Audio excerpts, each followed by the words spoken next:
There has been a new conversation growing inside Iran, one that stretches far beyond political speeches or economic debate. It is a question that has reached everyday people, taxi drivers, shopkeepers, factory workers, students and analysts alike. How is it that Iran, a country blessed with vast oil and gas, one of the largest reserves in the world, seems weighed down by economic strain, while neighbouring Türkiye, which does not possess such hydrocarbon abundance, appears to be moving ahead in several economic and strategic spheres? A senior Iranian political figure recently echoed this sentiment publicly, saying in essence that Türkiye does not have oil or gas like we do, yet seems better off. Whether the phrasing was exact or paraphrased, the meaning was unmistakable. It was not flattery toward Türkiye. It was a challenge directed inward toward Iran itself. This comparison has resonated not because the countries are the same, but because they are distinctly different, shaped by contrasting geopolitical histories, economic strategies, and global relationships. Yet they share enough in common: border geography, regional influence, religious and cultural ties, and economic interdependence that the comparison feels natural and instructive. To understand the message behind the statement, one must understand not just what Turkey has done or what Iran has not done, but how both countries have navigated a world increasingly defined by global markets, energy supply routes, sanctions, alliances, and strategic flexibility. In this documentary-style analysis, we examine the substance behind the comparison. We look at Turkey's development path, Iran's economic realities, and the broader lessons behind the statement that has entered public conversation. This analysis aims not to praise one country or criticize another, but to understand the economic strategies and political conditions that have shaped where each country stands today. Türkiye, geographically positioned at the crossroads of Europe, Asia, and the Middle East, has always leveraged its location as an asset. It is a country with limited hydrocarbon resources of its own. Historically, it has depended heavily on energy imports from countries such as Russia, Iran, and Azerbaijan. However, Türkiye did not treat this vulnerability as a permanent condition. Over the past 2 decades, successive Turkish governments have invested heavily in energy diversification. They expanded liquefied natural gas (LNG) import capacity, built storage infrastructure, and established multiple pipeline corridors from the Caspian region into southern and eastern Europe. This strategy allowed Türkiye to negotiate from a position of choice rather than dependence. One of Turkey's most consequential moves was the development of the Trans-Anatolian natural gas pipeline and its connection to the Trans-Adriatic pipeline, which delivers gas from Azerbaijan to Europe. This project was not just infrastructure, it was a strategic redefinition of Türkiye from a consumer market to an energy transit hub. By controlling a transit route, Türkiye gained bargaining power. Europe needs diverse supply routes. Producers need reliable export paths. Türkiye positioned itself exactly in the middle.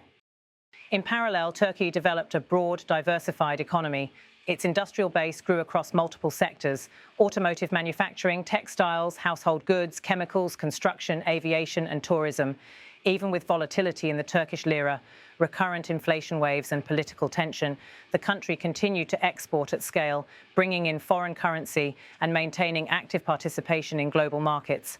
Turkey's geography made it a bridge. Its policies made that bridge valuable. In recent years, Türkiye also began pursuing domestic energy exploration, particularly in the Black Sea, where it announced significant natural gas discoveries. While these fields are not yet enough to transform the country into a major exporter, they represent potential reduction in import dependency, a strategic and psychological shift. Even if production volumes remain moderate, the signal to markets, investors, and negotiating partners is powerful. Türkiye seeks to shape its own energy future. Contrast this with Iran. Iran possesses some of the world's largest oil and natural gas reserves, rivaling and in some cases exceeding those of major global exporters. Under different geopolitical circumstances, Iran could easily be one of the most influential energy suppliers to markets across Asia, Europe, and beyond. However, international sanctions, particularly those affecting banking, shipping, insurance, and technology transfer, have sharply constrained Iran's to sell its energy freely. Even when exports continue, they often require complex arrangements that reduce revenue or restrict reinvestment. The result is a paradox. Iran has more natural wealth than Turkey, but Turkey has more freedom to use the global economic system. Iran's challenge is not the absence of resources, but the conditions that limit their utilization. Another factor shaping Iran's energy landscape is domestic consumption. Iran invests heavily in subsidizing fuel and electricity for households and industries. While subsidies can protect citizens from price shocks, they also result in high internal usage, reducing surplus available for export.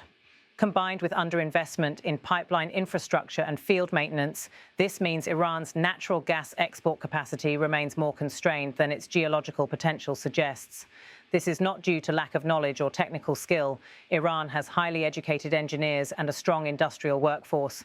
It is a function of financing restrictions and global market access. Thus, when the Iranian leader referenced Türkiye, the message was not about envy. It was about efficiency, adaptability, and market integration. Türkiye, lacking Iran's hydrocarbon reserves, invested in infrastructure, diversified its suppliers, strengthened export manufacturing, cultivated trade partnerships, and engaged actively with global financial and corporate networks. Iran, meanwhile, has spent decades navigating international pressure, sanctions, internal economic strain, and strategic constraints. These conditions shape two different economic realities. However, it is important to recognize that Türkiye is not without problems. The country faces serious economic challenges, persistent currency depreciation, inflation that has reached double or triple digits at times, rising external debt obligations, and political polarization. These are significant concerns affecting daily life in Türkiye. The suggestion that Türkiye is simply better off is incomplete unless one acknowledges that both nations face difficult economic environments. Yet the statement resonates because it reflects public perception of movement and stagnation. Turkey's economy, although unstable at times, has remained plugged into global trade, foreign investment, and multinational supply chains.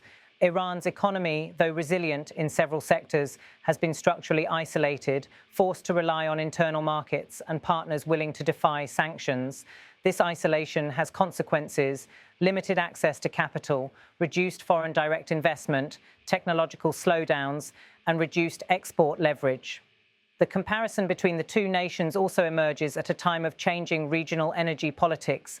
Türkiye is actively positioning itself as a gas distribution and pricing center for southeastern Europe and Western Asia. If successful, this would allow Türkiye not just to buy and sell gas, but to influence price-setting mechanisms. Meanwhile, Iran's long-term natural gas export contract with Türkiye approaches expiration, and Türkiye has already signaled that it intends to diversify further. This shift could reduce Iran's leverage in regional energy markets.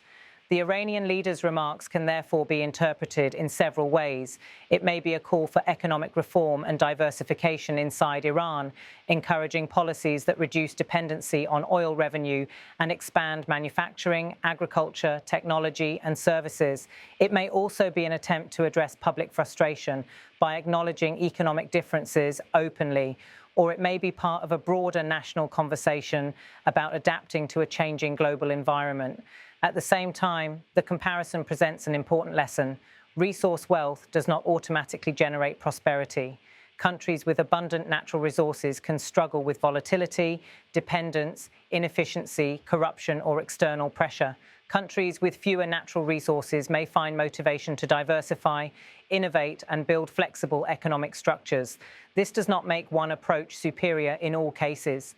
It simply highlights the reality that prosperity depends on policy, strategy, institutions, regional relationships, and global positioning, not just what lies beneath the soil. Looking ahead, both Iran and Türkiye face pivotal choices. Türkiye must manage inflation, currency stability, and international relations to avoid economic overheating. To maintain its strategic position, it must ensure that infrastructure development is matched by financial stability and social cohesion. Iran, meanwhile, holds the potential for transformative economic growth if conditions permit increased international market access and investment. Its industrial base, population, scientific capacity, and natural resources provide a powerful foundation. The question is whether the economic system will be positioned to convert that potential into durable, diversified growth. The comparison to Türkiye may serve not as criticism, but as reflection, a reminder that advantages must be used effectively and challenges must be addressed proactively. In the end, both countries are navigating complex realities. Both seek influence, stability, and development. Both face external pressure and internal expectations. The comparison between them is not an argument over who is winning or losing. It is a study of two different economic paths, one shaped by the abundance of resources, the other shaped by the necessity to compensate for their absence. The conversation in Iran suggests that the time has come to look carefully at which lessons can be learned and which strategies may need to change. And perhaps that is where the remark finds its full meaning. The statement pointing to Turkey was not about Turkey at all. It was about Iran and the future Iran chooses to build.